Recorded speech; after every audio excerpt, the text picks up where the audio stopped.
Ping 1, Ping 2, Ping 3, 4, 5, Ping 6, 7, the 7th arc.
Hello, I'm Sergio Cariolo, an engineer from Adelaide in South Australia.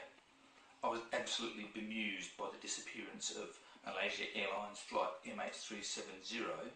The mystery was pretty much my spare time hobby over the last 4 years. I looked at a lot of different aspects relating to the mystery, publications, the official reports, and to me there was actually some real logical and technical reasons and clues that you can put together to actually tell us where MH370 ended up and where it didn't end up. You see, there really is only one place on the planet that the aircraft could actually be, and that's in the Maldives. Why? Put simply, because there were actually real people, witnesses, that actually saw the plane airborne over there towards the end of its flight.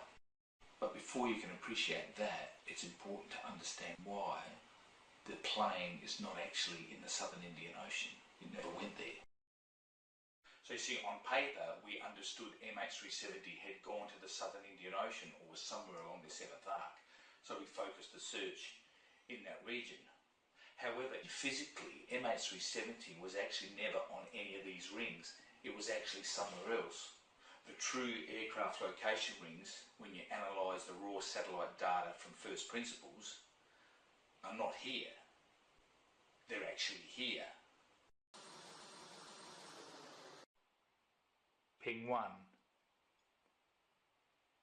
Ping 2, Ping 3, 4, 5,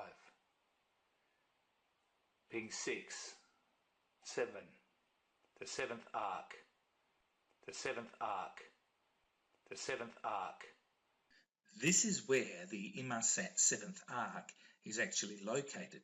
It is not where we understood it to be along the southern Indian Ocean. Now, contrary to the official conclusion, the location of the rings don't go towards the southern Indian Ocean. If you look at the sequence of the rings, this tells us a wealth of information about what was going on with MH370 on that morning. This says that humans were still flying the plane, and look, most likely the pilots were still trying to find a place to land this plane. I believe the pilots were actually trying to save the plane.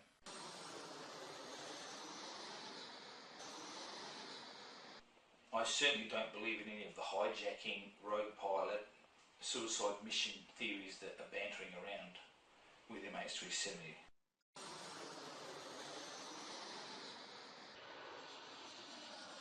The most logical reason is that they were heading for an emergency airport. There are several theories about what caused flight MH370 to suddenly turn back over the Gulf of Thailand. Here I take a look at one of the theories.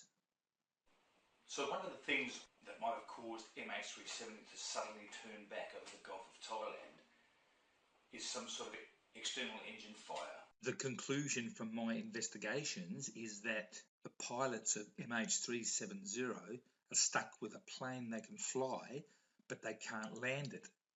They can't land it on solid ground. They kept the aircraft airborne for the maximum possible time, as long as they could, because it was probably the safest place to be. Because the one thing they knew is they could still fly this plane. They weren't falling out of the sky. What they didn't know, the problem was going to be trying to land it. So I think they couldn't land it on solid ground, otherwise it would have been down. They knew they only had one shot at putting this plane on the ground. And I think they were desperately looking for some remote location and uninhabited by population with shallow water to attempt an emergency landing with a crippled aircraft. Some people call it a ditching, and I think they were looking at islands.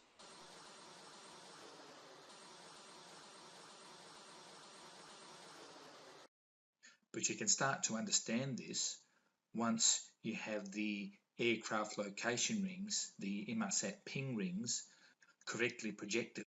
You see, you have to have the aircraft location rings correctly projected onto the Earth, and then you can start to understand what was going on with MH370 on the morning it vanished, and you can actually solve the mystery. You can see that the aircraft took a west-east-west, like a skewed zigzag path across the Indian Ocean.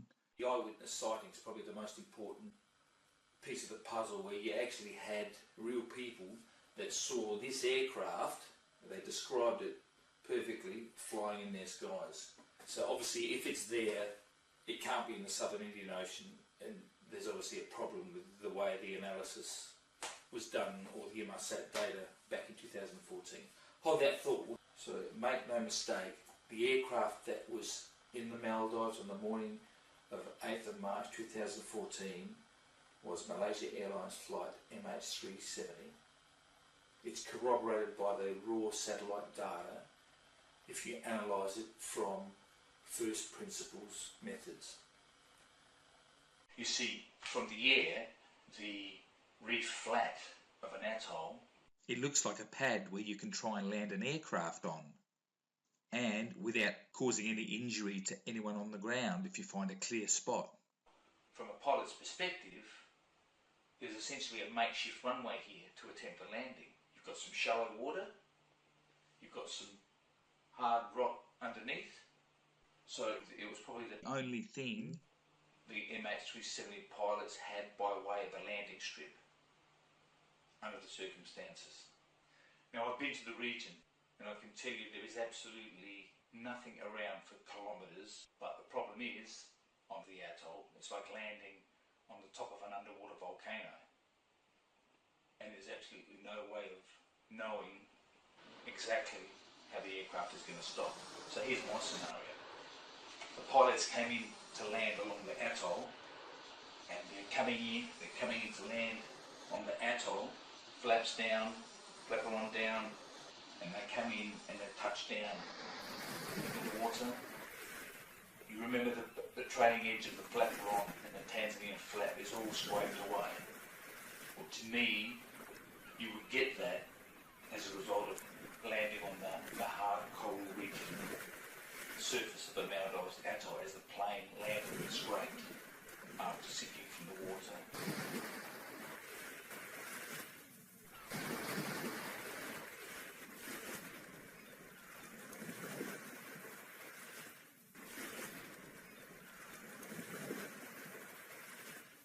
At the moment, there are still disconnects in the mystery. What I've put together is a presentation to share some of the results of my work in the hope that it may help find the missing wreckage and the 239 loved ones still missing. I encourage you to take your time and watch my video, and by the time you get to the end of it, you'll understand two really important things about the mystery of MH370. And that is, number one, why the aircraft never actually went to the southern Indian Ocean, And number two, the location of where best to search for the missing wreckage of the plane.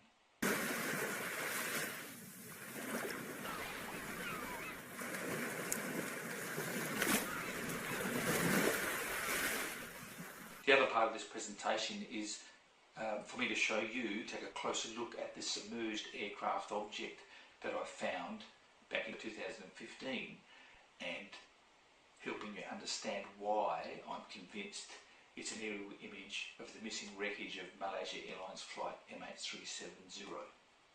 It makes sense in terms of its location is in proximity to the Maldives eyewitness sightings, and now what I'll show you in this presentation also is that it's corroborated by the raw Inmarsat satellite data.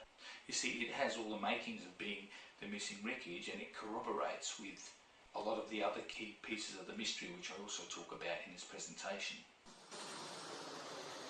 No, my dear friends, the vanishing of Flight 370 was a tragedy, a desperate and heroic race against time, trying to save 239 who on that day were united as one.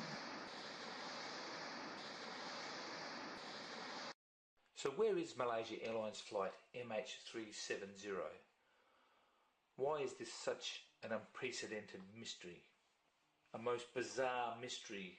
239 people and a state-of-the-art Boeing 777-200ER still missing. Why is it still unsolved? Why can't we find it?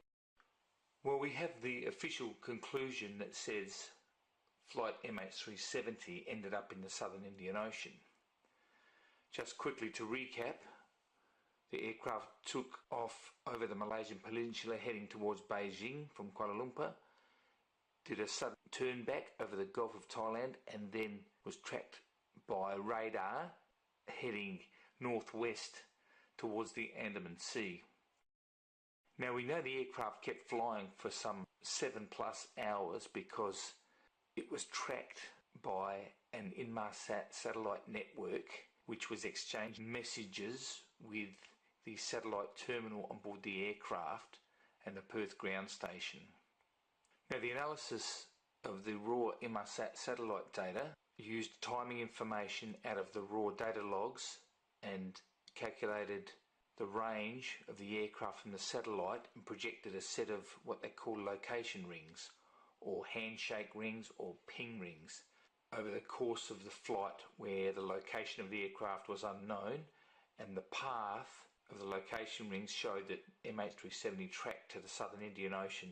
And so over a 2-year search was focused there along what was called the 7th arc, which is basically the 7th handshake or 7th ping that was exchanged over the Inmarsat network. So yet, despite a 2-year underwater search of this 120,000 kilometre search area, no trace of the plane nor any debris from it was ever found there. So the question is, why?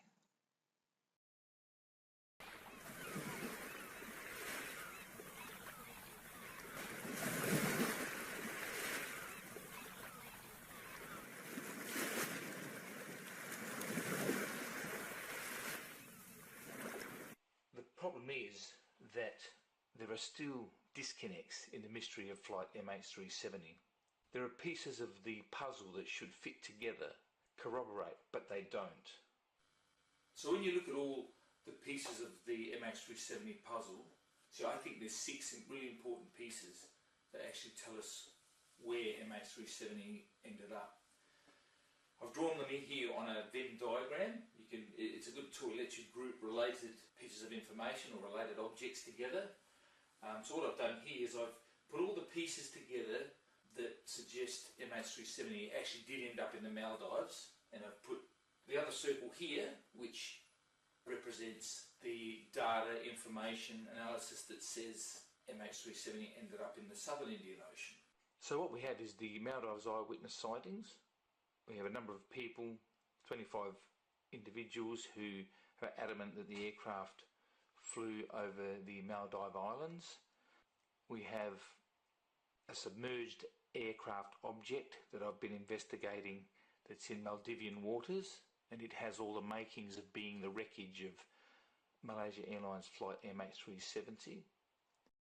We have the acoustic event that shows a close correlation to the Maldives location, in which an underwater sound wave was effectively captured around about the time MH370 disappeared, and its characteristics were consistent with a large aircraft impacting the ocean. We also have a number of pieces of suspected aircraft debris that washed up on some Maldives islands. What I've shown in the centre here is the West Indian Ocean debris. That quite a lot of debris has been turning up along the Western Indian Ocean, along the east coast of Africa, the Mozambique Channel, Reunion Island. Now I've shown that in the centre of the Venn diagram because it's actually common to both the Southern Indian Ocean and the Maldives, because if you have a look at the ocean currents, all the debris that has been turning up in the Western Indian Ocean could have actually originated from the Maldives and got there from a crash site in the Maldives. But it also obviously supports the current official conclusion that it could have come from the Southern Indian Ocean. The eyewitness sighting is probably the most important piece of the puzzle, where you actually had real people that saw this aircraft. They described it perfectly, flying in their skies. So obviously if it's there, it can't be in the Southern Indian Ocean, and there's obviously a problem with the way the analysis was done, or the Inmarsat data back in 2014. Hold that thought, we'll get back to that shortly. So if MH370 had actually gone to the Southern Indian Ocean, here's the dilemma. You wouldn't have any of this. This wouldn't exist. You wouldn't have any witnesses that claim they saw this plane. In fact, they described it to a T. If you listen to their testimonies, the plane was in their skies. You wouldn't have an acoustic event. You wouldn't have suspected aircraft debris, but it's there. So what this picture says is that we actually don't have the right answer as to where MH370 ended up.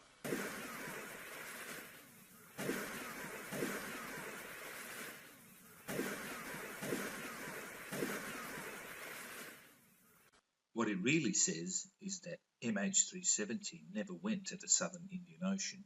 The SIO conclusion is the odd one out. There's a problem with the never before used technique that projected a set of location rings to the Southern Indian Ocean.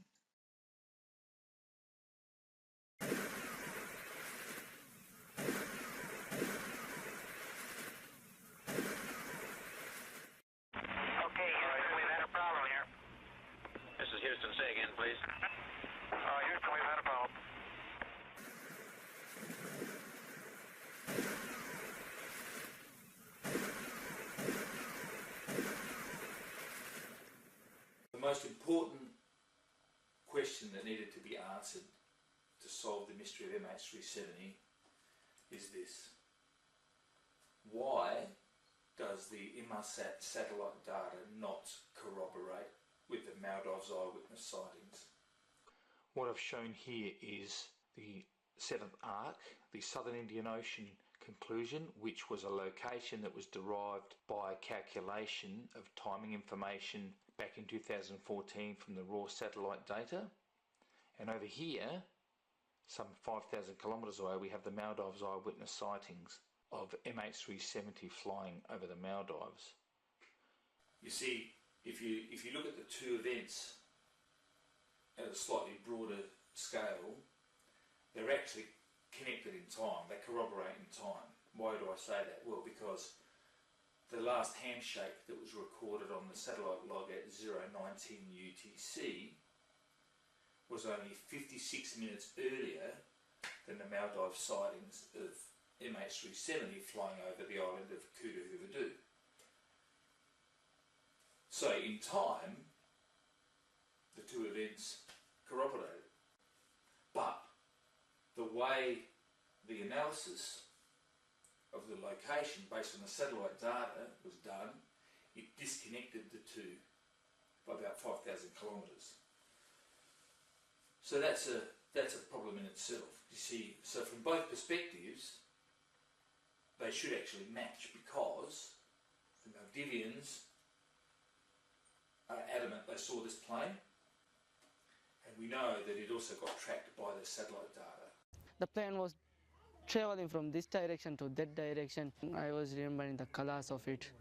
It was dark blue color and very less red color. So many people saw that flight. ಕುಡಹದುಗೆ ಗಾಗಂಡಕ ಎಕಾವಿಸ್ ಮೀಹಕ ಎಫ್ಲೇಟು ಫೆನುನು ಕಮ ಬುನೆ ಎಕಿ ಮೀಹುನ್ನ boat ಫೆನುನಿರು ಹೊರೆವುನು ತನುಗೆ ಗೊತುಂ boat ಫೆನಿಫವನಿ ಎಕಿ ಬಾ ಕುಡಹದು ಮತಿಂ ಬೋಟು ಫೆನುನು ಮೀಹುನ್ ತಗುಗೆ ತೆರಿಯಗ ಬೋಟು ಎಮ್ಮೆ ರೀಚ್ ಫೆನುನು ಎಕಕಿ ಆದೆ ಅಬ್ದುಲ್ ರಹಮಾನ್ ಮಲೇಷಿಯನ್ ಏರ್ಲೈನ್ಸ್ ಗೆ ಫ್ಲೈಟ್ ಗೆ ಫೋಟೋ ಎದ್ದೆಕ್ಕುಮುಂ ಅಬ್ದುಲ್ ಶಹೀದ್ ಬುನಿ ಹಮ ಯಗೀನೋವೆಸ್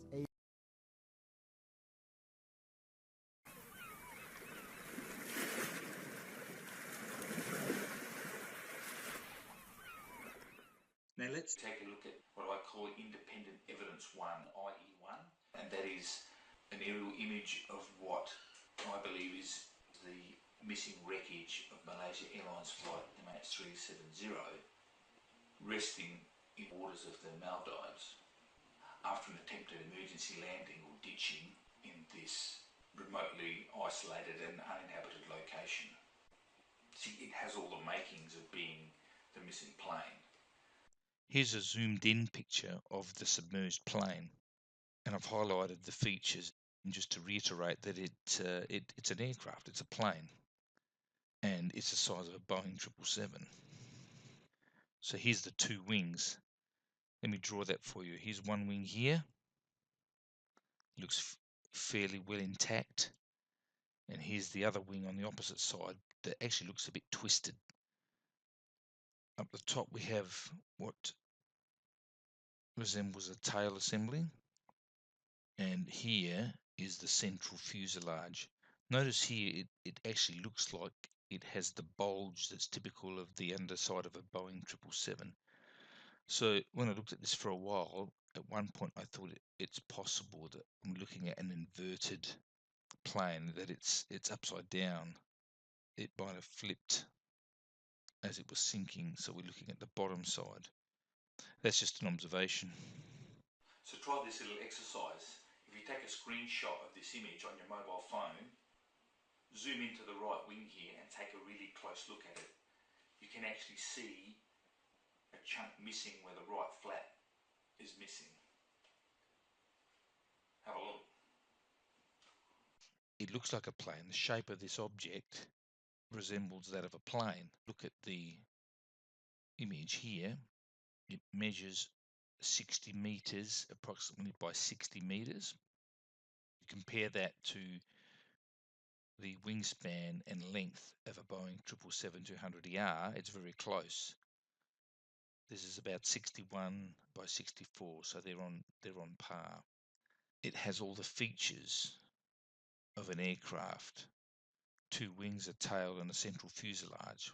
Here's another view of the same object from a different orientation.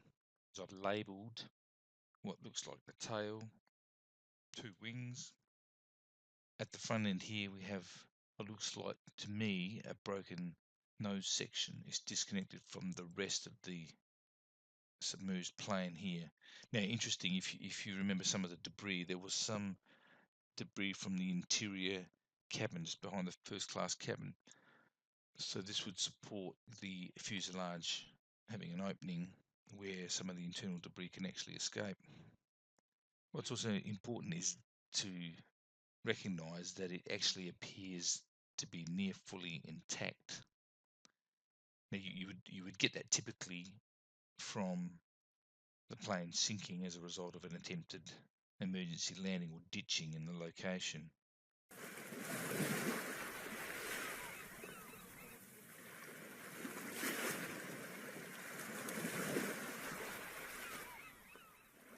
So when I look at this submerged aircraft, and given some of the other research that I've been doing, this is my own artist's impression of what I think we will find if we search this location.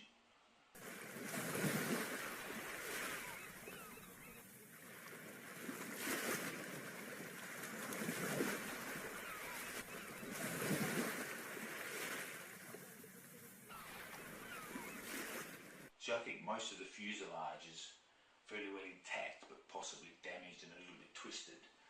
But the nose section is broken off, because you can see it, there's a piece in the image that's actually disconnected from the rest of the aircraft.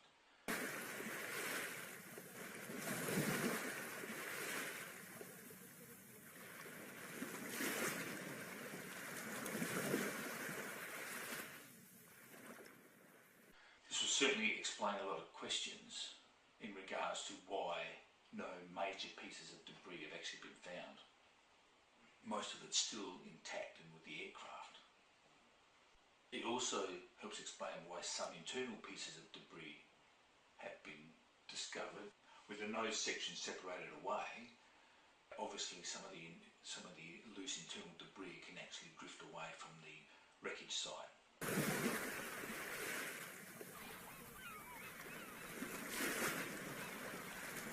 So from my research and all the corroborating independent evidence, I was so convinced that this is an image of MH370 sitting there in the water, almost near fully intact, with a bit of the nose section broken off.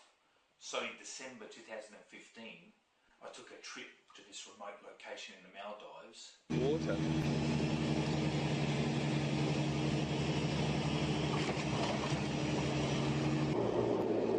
So here we are, touchdown. We're good, surge checking in. Can you believe we're in the Indian Ocean here, having a look for this object? But I think it's MH370, but let's not get overexcited just yet. We're heading, as you can see, nice and casually, we're heading towards an island. We've got a coordinate, a checkpoint coordinate, that we're going to stop, make sure our fish finder's working.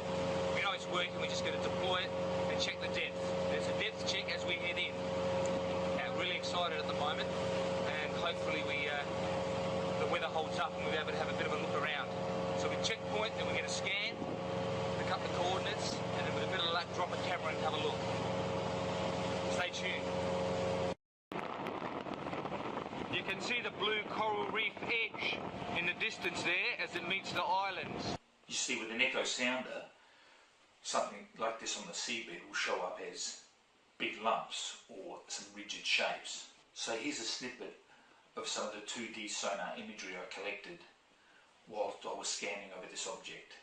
We're trawling slowly with a echo sounder, see if we can pick up an object here. My theory here is that MH370 did a controlled landing somewhere in this region.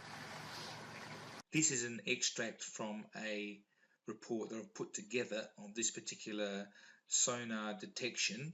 What I think I'm looking at here, if you look at this plane, is the smooth, round, a bit of section of the central fuselage. It's quite round, it's a distinctive bump or lump.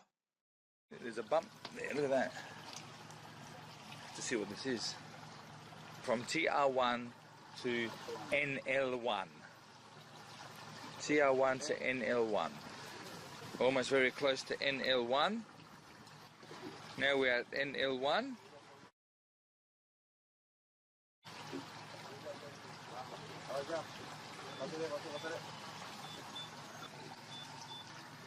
This is pretty exciting stuff. We're just doing a search pattern across the object, seeing if we can detect later on, match up what we see and what we've recorded.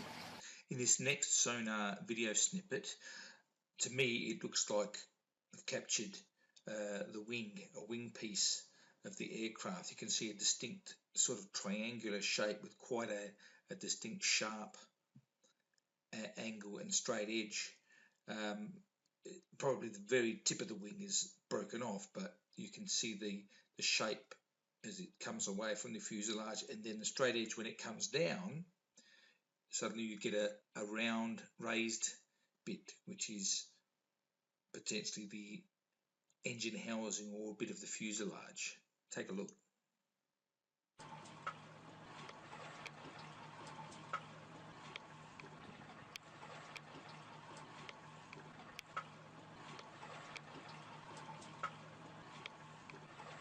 Now this next screenshot of a page out of the report shows another part of a sonar detection where it looks like, to me, the top of the vertical stabilizer, the tail part that meets up against the top of the fuselage. So where is the fundamental flaw in the search for MH370? Why has the aircraft not been found in the southern Indian Ocean? Okay, stand by 13, we're looking at it. We're looking at it. The reason why MH370 never actually went to the southern Indian Ocean stems back to these BTO rings. Our understanding is that these are the aircraft location rings.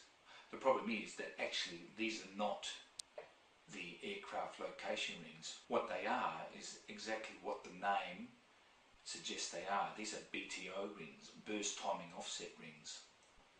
What was actually drawn here was not the range of the aircraft from the satellite, but rather a distance that represents the BTO measure in the log file.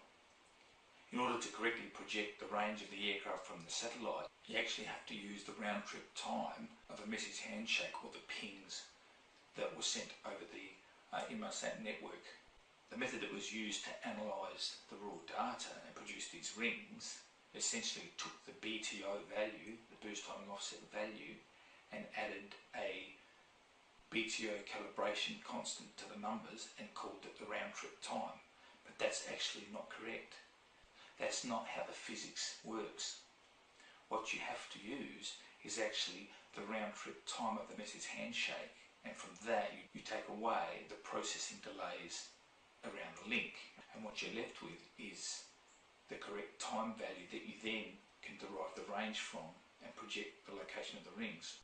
So you see, on paper we understood MH370 had gone to the southern Indian Ocean or was somewhere along the 7th arc, so we focused the search in that region. However, physically MH370 was actually never on any of these rings. It was actually somewhere else. The true aircraft location rings, when you analyse the raw satellite data from first principles, are not here. They're actually here. Now, contrary to the official conclusion, the location of the rings don't go towards the southern Indian Ocean. They actually transverse west-east-west across the northern or northwestern part of the Indian Ocean. Let's have a look at the time order sequence of the ping rings as it shows us where MH370 was at the time of each handshake or ping as the flight time progressed. Ping 1, ping 2, ping 3, 4, 5, ping 6, 7, the 7th arc, the 7th arc, the 7th arc. This is where the Inmarsat 7th arc is actually located. It is not where we understood it to be along the southern Indian Ocean. This is where MH370 actually was at the time of the 7th handshake, or ping 7. This is why the underwater search along the southern Indian Ocean 7th arc could not find any trace of the missing jet. Malaysia Airlines flight MH370 never actually flew to the southern Indian Ocean region of the Earth. The reason these aircraft location rings have been projected to the wrong part of the Earth stems back to the method that was used to analyse the raw satellite data. The technique that involved using the burst timing offset measure introduced a subtle error into the analysis that leads to the calculation of the range of MH370 from the satellite. You see, by definition of the physics, you actually have to use the round trip time of a message handshake to calculate the range of MH370 from the satellite. That's because it's the round trip time that equates directly to the round trip distance from ground station to aircraft by the satellite, and therefore provides us with a mechanism of being able to calculate the range of MH370 from the I3F1 satellite. The problem is that the equation that was derived to compute the range of the aircraft from the satellite, this distance here, is actually not a function of round trip time, it's a function of BTO. You see, they used what was called the burst timing offset measure in the log as a measure of the round trip time, but in fact it's actually not a measure of the round trip time at all. It's something quite different. burst timing offset is a very small measure of time in the return channel message of messages coming back from the aircraft. So the problem in the 2014 equation, that it's not a function of round trip time, means the range values that were calculated for the aircraft from the satellite at each of the log-on interrogation handshakes are not the correct range values that the aircraft was from the satellite in real life. Now, because the BTO rings, the ping rings, are derived from those range calculations, what's happened is they've been projected to a location on the Earth on paper where we think the aircraft is, but it doesn't actually correspond to where the aircraft was physically in the real world. That's why we can't find the aircraft along the 7th arc. Physically, it had gone somewhere else. But if you use the correct equation, the one that is a function of round trip time, this is the equation I got when I derived the Inmarsat link problem from scratch, from first principles. What you get is an equation that correctly calculates the range of MH370 from the satellite. So when you calculate the range values at each of the log-on interrogation handshakes using the correct formula, the ping rings or the aircraft location rings project on paper to where the aircraft was physically in the real world. So they match up. So some of you will notice that the equation that I derived looks very similar to the equation that was derived in 2014 as part of the Inmarsat analysis. They do look similar, but actually they're quite different. In this slide, we can do a quick visual comparison. So again, reflecting back, the method that was used in 2014 analysed just return channel messages that were sent from the aircraft to the Perth ground station. And the analysis produced an aircraft to satellite range equation that looks like this. In my reanalysis activity, where I used a round trip time analysis methodology, the equation I got was this. And yes, they do look very similar. However, this one that was used in 2014 is not actually a function of round trip time. It's a function of BTO. My equation that I derived is actually a function of the handshake round trip time. Remember, we mentioned earlier that as per the physics, it is the round trip time that needs to be used to calculate the correct range of MH370 from the satellite. So you can probably start to appreciate where the problem has occurred in the original analysis. The problem was using the burst timing offset measure from the satellite log file to compute the range. So let's compare the two equations. So this equation actually shows that MH370 tracked to the southern Indian Ocean because it produces range values that puts the rings diverging out to the southern Indian Ocean. Remember, but it hasn't used round trip time to do it. So it hasn't actually implemented the underlying physics for solving the problem. Whereas this equation, my first principle equation, when you plug in the log-on interrogation handshake round trip times, what you get is a very interesting picture. This shows that MH370 actually tracked to the northwest Indian Ocean, not to the southern Indian Ocean. So what we actually had in analysis, the effect of using this incorrect equation is that the MH370 location rings, the BTO rings, were projected on paper to locations on the Earth that don't actually correspond to where MH370 actually was over the planet at the time of each handshake. So MH370 wasn't anywhere on any of these rings. And this is why the underwater search along the 7th arc could not find any trace of the plane. It never went there. Malaysia Airlines flight MH370 was only ever there in the southern Indian Ocean on paper. So extrapolating that further, in fact, we could spend the next millennium searching all the way around the 7th arc from the southern Indian Ocean all the way to Kazakhstan, 100 nautical miles either side of the arc, and we will never find the plane. But when you use the correct equation, the equation that I derived from first principles that actually uses round trip time of a message handshake to calculate the range of MH370 from the satellite. The aircraft location rings are correctly projected on paper to where the aircraft actually was at the time of each log-on interrogation handshake.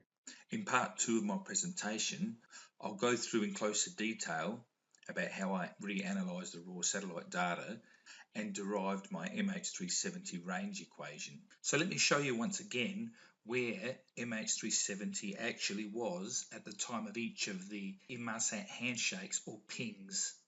Let's follow the rings. Ping 1, 1825 UTC, just 3 minutes after MH370 was lost from primary radar at 1822, heading in a northwesterly direction towards the Andaman Seas in the Malacca Strait. An hour and 20 minutes later, the first log-on interrogation message from the Perth ground station, MH370 was somewhere along this point. Then the next set of hourly pings, the next log-on interrogation messages had the aircraft tracking in an easterly direction. Pings 3, pings 4, pings 5. The final log-on interrogation message occurred at the time the aircraft was over here, on a radial somewhere that cuts through the bottom of Sri Lanka and India.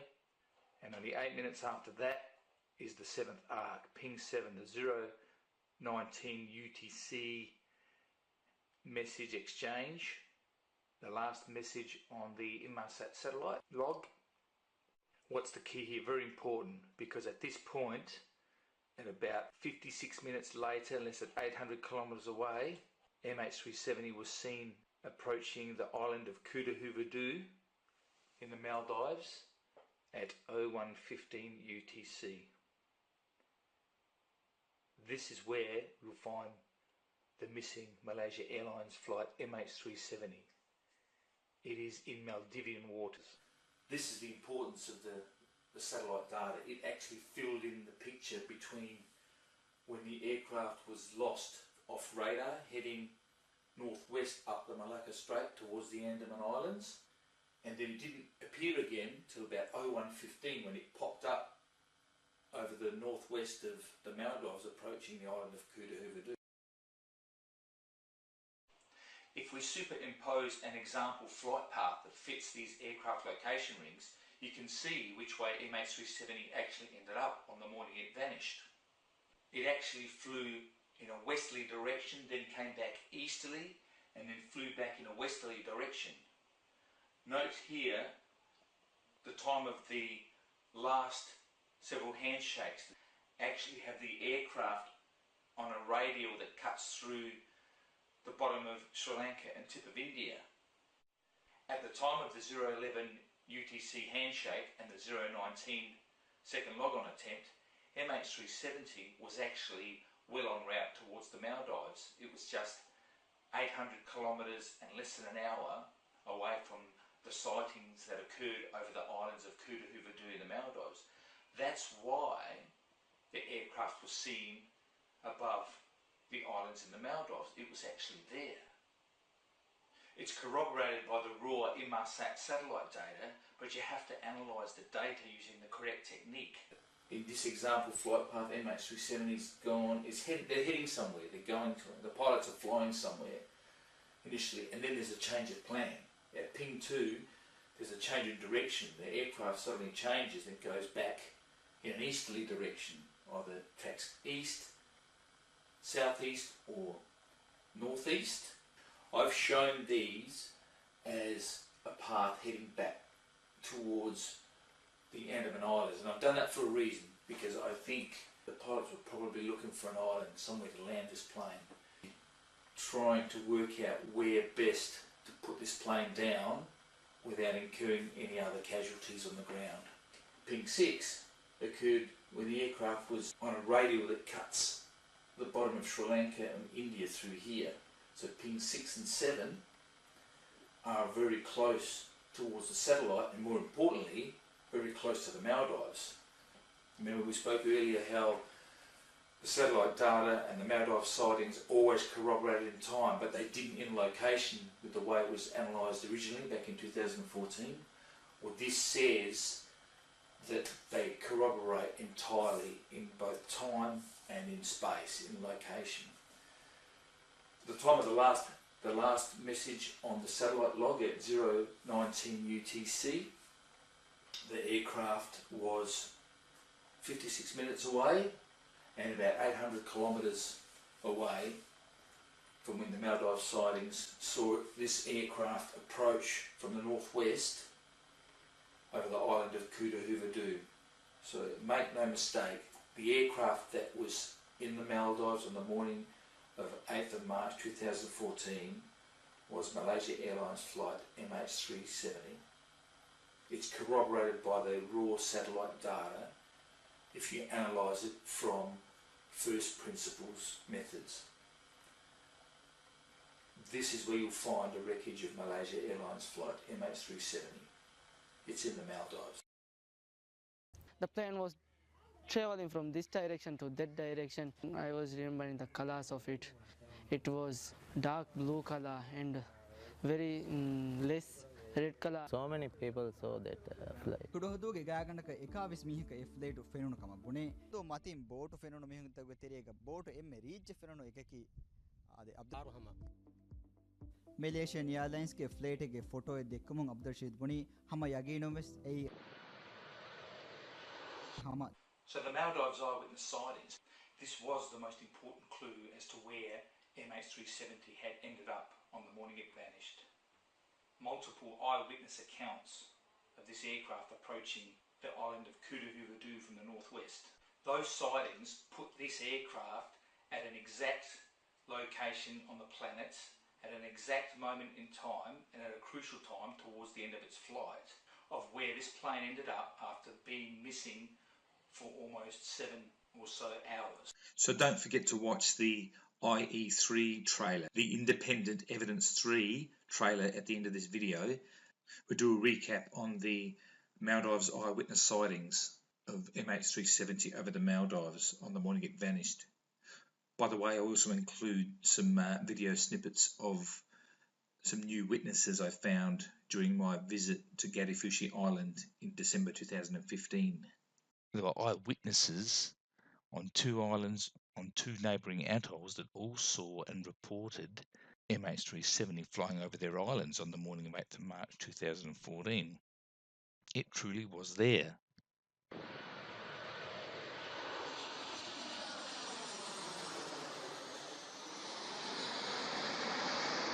So let's look at some example flight paths that will fit the ping rings. Remember, there are many flight paths within aircraft performance limitations that would fit the progressive sequence of the rings. So here's one, for example, where we've got the radar tracked the aircraft heading northwest to the Malacca Strait. Then we have the turn to the south. This is probably slightly exaggerated, but the aircraft was flown in a sort of a south-southwesterly direction, probably ended up west, and in this case I've shown it that it's possible it could have gone back along the equator, back as if they were coming back towards Sumatra, and then there was a change of plan and there was a beeline directly for the Maldives where it was seen approaching from the northwest. So in this example it's Sumatra along the equator and then eventually to the Maldives. The actual flight path that MH370 took across the Indian Ocean on the morning of 8th of March 2014 doesn't really matter to get it exactly correct, because you can't. When you get the black boxes, we'll be able to work that out. But what's important is that all the flight paths that fit these location rings have 3 main things in common. Number 1, they all have to start in the northwest of the Malacca Strait at the 1822 UTC last radar contact point, because the first ping happened 3 minutes after that, 1825 UTC. So the flight path would go from ping 1 to ping 2, and then they would turn it would turn and head back in an easterly direction, east, northeast or southeast.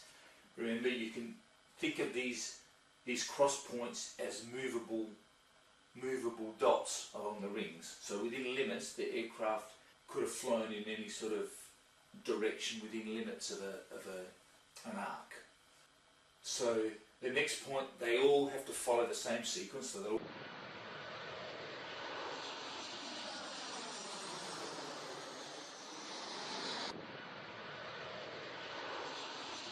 they'll all go ping 1, ping 2, ping 3, ping 4, ping 5, over to ping 6 at 011 UTC. That's the last log and interrogation handshake from the Perth ground station to the aircraft, and then 8 minutes after that, ping 7. So in this example, I've shown the flight path coming down along the equator and then turning and approaching from the northwest of Kuta Huvadu, because that's where the witnesses saw it coming in that direction. The third point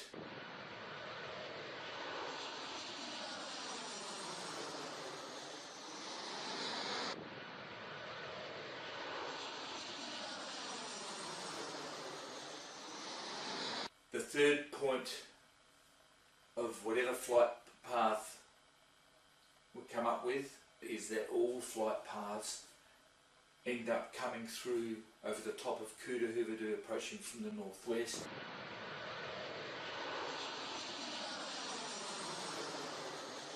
Next example, again, the idea here is to show the sequence of the rings and where the aircraft tracks. So that, again, there's a turn to the south down here. Probably should have drawn that a little bit less exaggerated, so it could have gone here, and then it tracked in a northeasterly direction back through pings 3, 4 and 5, and then it's possible it could have cut through the tip of India around the Maldives and come approaching Kuta Huvadu from the northwest as the witnesses saw it. This is one of my less favoured example flight path, because you would think that had it gone close to the mainland like this, someone would have picked it up on a radar, whether it been coming through Mali.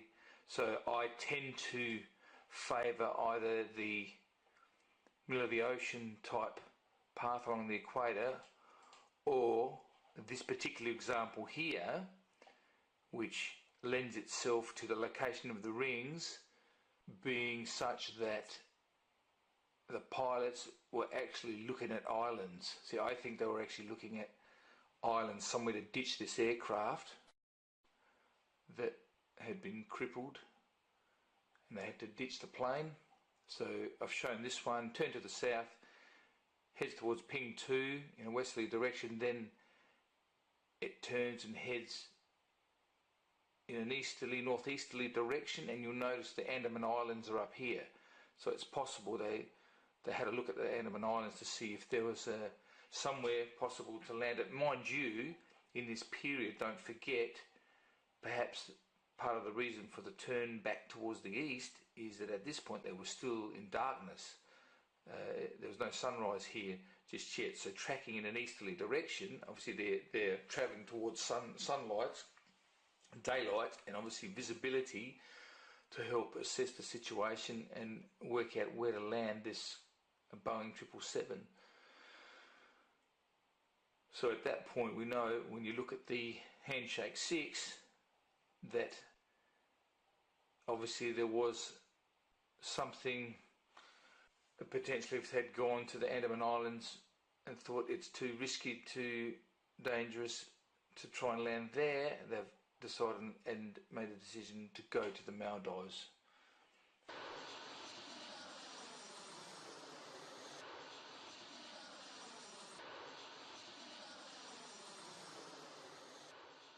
So this is, I guess, one of my favoured scenarios of example flight path that I've drawn. We've gone from the Andaman Islands towards the tip of Sri Lanka, equator, and then eventually to the Maldives. See, the fact that if it approached from the northwest and had come in along, at some point coming along the equator, it would certainly not be detected by the radars in Mali. Or the one at Garn Island.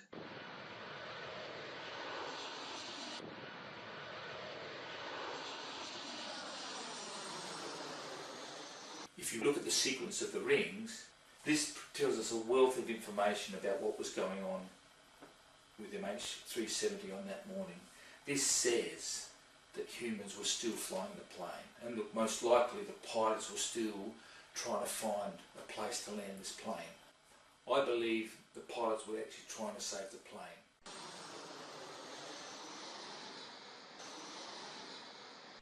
I certainly don't believe in any of the hijacking, rogue pilot, suicide mission theories that are bantering around with MH370.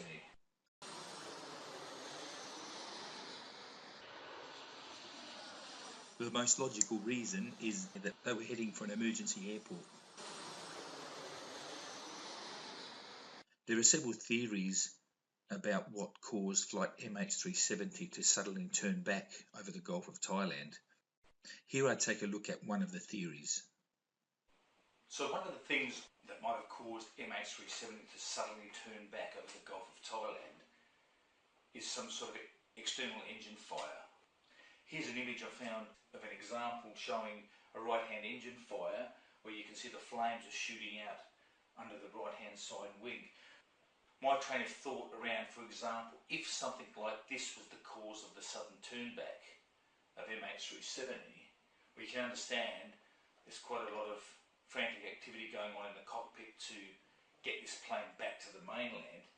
You can see the flame here is fairly close to the right-hand side landing gear. Notice also you've got one of the VHF antennas under the aircraft. What we don't know is in the middle of the flight, you don't know how long the flame actually shoots back and whether there's any wind conditions that actually made the flame feed back onto parts of the plane sporadically. It could have damaged the antenna, so we get no transponder transmissions or voice transmissions out of that particular VHF antenna. With the flame so close under the wing or the landing gear, potentially there's damage or melted components or something to do with the landing gear being inoperative on the right hand side. The tyre could have caught on fire, for example. There could be some ongoing effects that would damage the aircraft or some systems on the aircraft. Let's hypothetically say something like this happened to MH370. They've shut down the engine, but there's some damage left behind, or there's still a right-hand side tyre smouldering or burning. So here what they have is the sudden turnback heading for the mainland has all indications that they were heading for an emergency airport and they wanted to land the plane, but they couldn't. This would prevent them from landing properly on solid ground. So now the pilots of MH370 are stuck with a plane they can fly, but they can't land it. I think they were stuck with an aircraft that they could still keep flying, keep airborne. They weren't falling out of the sky, but that they weren't able to land nor communicate to the outside world because of, like for example in my scenario of a right-hand engine fire, some damage had been caused to some of the comms antennas and also the landing gear. So whether it was that the right-hand side gear couldn't retract or was partially retracted or was smouldering on fire, that remains to be seen once the wreckage is found. The possibility that it was an external fire incident that caused MH370 to suddenly turn back is actually supported by a number of clues that came to light as the mystery of MH370 unfolded. Well, you remember there were some sightings of a burning plane at around the time MH370 disappeared. The first one, the oil rig worker Mackay, who was in the South China Sea on an oil rig and witnessed a burning plane high in the sky. Well, his triangulation point makes it possible that he actually saw the moment the aircraft turned back. So you remember he said he only saw the flames for 10 to 15 seconds before they extinguished.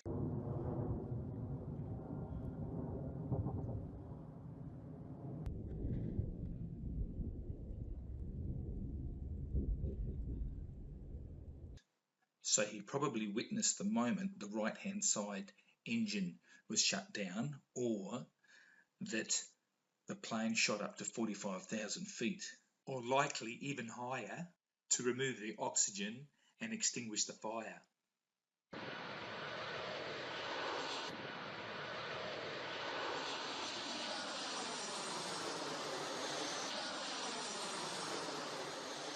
If you recall, after spotting the plane on fire, the oil rig worker only saw the flames for 10 to 15 seconds before they extinguished. So the pilots of MH370 managed to actually put the fire out and preserve the integrity of the airframe, which of course allowed it to continue flying for over 7 hours more. But it obviously left damage.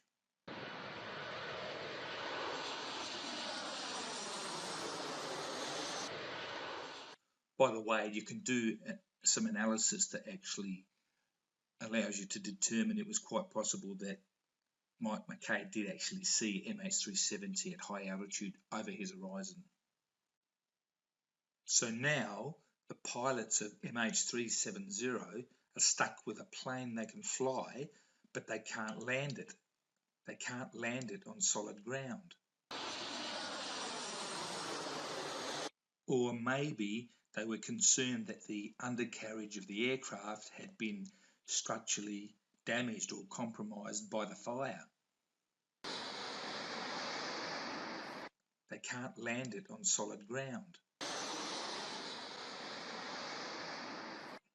From the oil rig worker in the South China Sea to sightings across the Malaysian Peninsula and fishermen up near Thailand and Malaysia, and of course the Miss Catherine T or Miss Kate T sighting of a burning plane as she was sailing to Phuket. I think one of the most important eyewitness accounts relating to MH370 was that of Miss Kate T, who was on a sailing boat heading to Phuket when she reported seeing a plane on fire with thick black smoke coming out from behind it, trailing behind it. This was an image from the Saucy Solaris website that portrayed an artist's impression of what she described that she saw.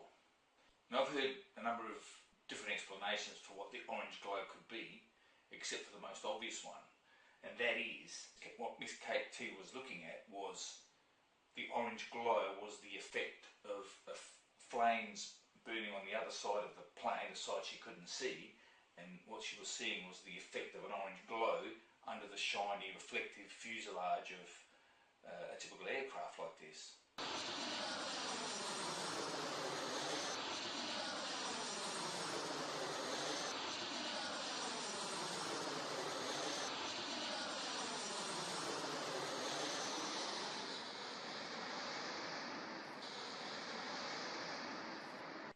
Of course, we remember that the timing of her sighting was consistent with MH370 having disappeared at that time and was somewhere flying around.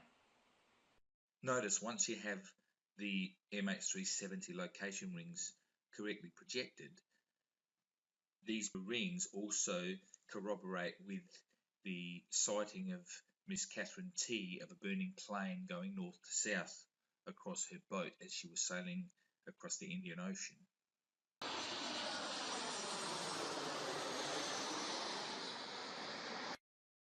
The pilots of MH370 are stuck with a plane they can fly, but they can't land it. They can't land it on solid ground. They kept the aircraft airborne for the maximum possible time, as long as they could, because it was probably the safest place to be. Because the one thing they knew is they could still fly this plane. They weren't falling out of the sky. What they didn't know, the problem was going to be trying to land it. So I think they couldn't land it on solid ground, otherwise it would have been down. They knew they only had one shot at putting this plane on the ground. And I think they were desperately looking for some remote location and uninhabited by population with shallow water to attempt an emergency landing with a crippled aircraft. Some people call it a ditching, and I think they were looking at islands. But you can start to understand this once you have the aircraft location rings, the Inmarsat ping rings, correctly projected. You see, you have to have the aircraft location rings correctly projected onto the Earth, and then you can start to understand what was going on with MH370 on the morning it vanished, and you can actually solve the mystery. you can see that the aircraft took a west-east-west, like a skewed zigzag path across the Indian Ocean, whilst the SATCOM system on board MH370 was exchanging messages over the Inmarsat network after the system logged back on at 1825 UTC. The reason MH370 cannot be found in the southern Indian Ocean is because the aircraft actually ended up in the Maldives, exactly as witnesses had seen the plane on the morning that it vanished. And now furthermore, it's actually corroborated by the raw Inmarsat satellite data as well, as you start to draw some example flight paths that fit these new ping rings. Everything connects. Recall we saw this picture earlier that told us that we don't yet have the right answer. There are disconnects. What it really says is that MH370 is not in the southern Indian Ocean. The SIO conclusion is the odd one out. If you analyse the raw Inmarsat satellite data correctly, what you get is a cohesive picture. Everything connects. Suddenly, all the pieces of the MH370 puzzle come together and they corroborate that Malaysia Airlines flight MH370 actually ended up in the Maldives. So let me show you how you connect these pieces of the puzzle in sequence, and they'll show us a path to where MH370 ended up and ultimately to the location of the wreckage. Okay, so this picture looks a little bit busy, but what's important is follow the timeline from right to left. I'll put this up on my website and you can have a look at it in slow time. You have to read it from right to left. So we have the sudden turnback of MH370 over the Gulf of Thailand. MH370 was in trouble. They had to get this plane back quickly. Sudden turnback from a mid-air incident that left the pilots with a plane that could fly, but they couldn't land. So major systems damaged that prevented the aircraft from being landed on solid ground. That's why they couldn't put it down, on solid ground at least. All they could do was keep flying the plane, because they weren't falling out of the sky. And it was lost at 1822, heading northwest up the Malacca Straits. Then this is where we have the importance of the Inmarsat satellite data. The Inmarsat satellite data analysis that projects the ping ring showing the aircraft flew in a west-easterly west direction as it flew across the Indian Ocean during the period when the aircraft SATCOM system was exchanging messages over the Inmarsat satellite network. The skewed zigzag flight path taken over the course of the 6 hours in this period, a telltale sign that humans were still in control in the cockpit, desperately looking for somewhere to attempt an emergency landing of this aircraft in shallow waters of some uninhabited region. I think they were looking for some remote island. Less than an hour after the last Inmarsat handshake was recorded, the aircraft is seen approaching the island of Kuta Huvadu from the northwest, flying low and slow and then deliberately banking towards the southern tip of the Maldives. A second group of islanders saw the same plane over Gadifushi Island circling, looking for somewhere to land, a spot to put this plane down, having been airborne some 8 hours and 34 minutes since takeoff. Absolutely astonishing. It was time to come down. Time to have a go at landing this crippled Boeing 777. As the aircraft came in for an emergency landing attempt in the shallow waters, unfortunately it most likely sank fairly rapidly, and then bang, we got the acoustic event. The Curtin University acoustic event picked up a signal in the vicinity of the Maldives. The crash site along the eastern slope of the Chagos-Laccadive Ridge, which the Maldives chains are a part of. The sound wave travels from the point of impact and it is detected by the Curtin University hydrophones along the coast of Western Australia. The deduced impact time is 01:33 UTC. That's 6:33 AM Maldives local time, where the large mass of the Boeing 777 impacted. the coral reef seabed of the Maldives atolls. So it would have been during this period that the undercarriage of the aircraft and the trailing edge of the flap and the flaperons scraped and dragged along the coral reef seabed of the atoll.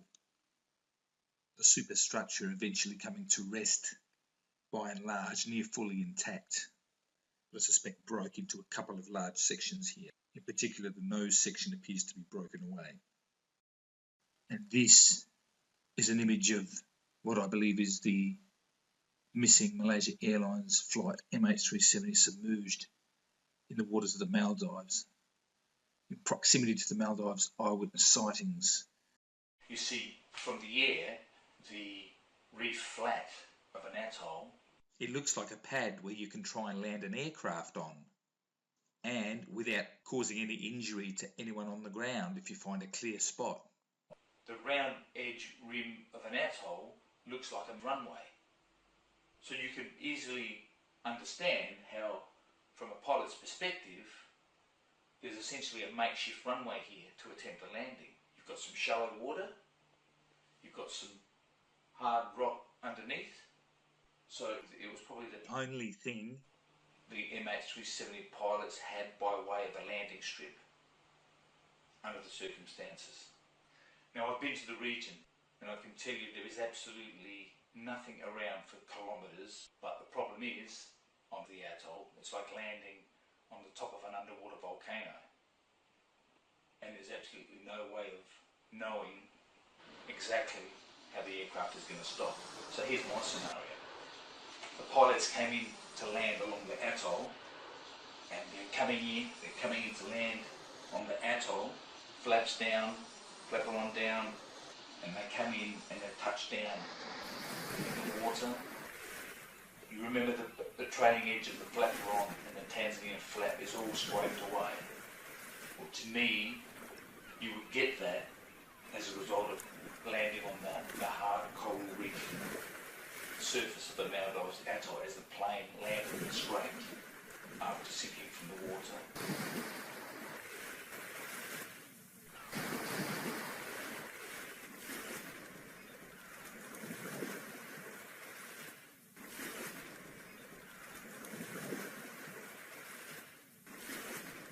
From that day, the swirling currents of the Indian Ocean produced firstly some strange appearing aircraft debris that landed on some Maldives islands, as you would expect, being in proximity to the crash site. And then later months, debris would start appearing in 2016 on the eastern coast of Africa at the Mozambique Channel, where a lot of the debris of MH370 or suspected aircraft debris has been collected. Also, the Reunion Island flaperon. All these pieces of the MH370 puzzle connect together in time water sequence and in space, and it gives us a path of flight MH370 on the morning that it vanished and where it ultimately ended up.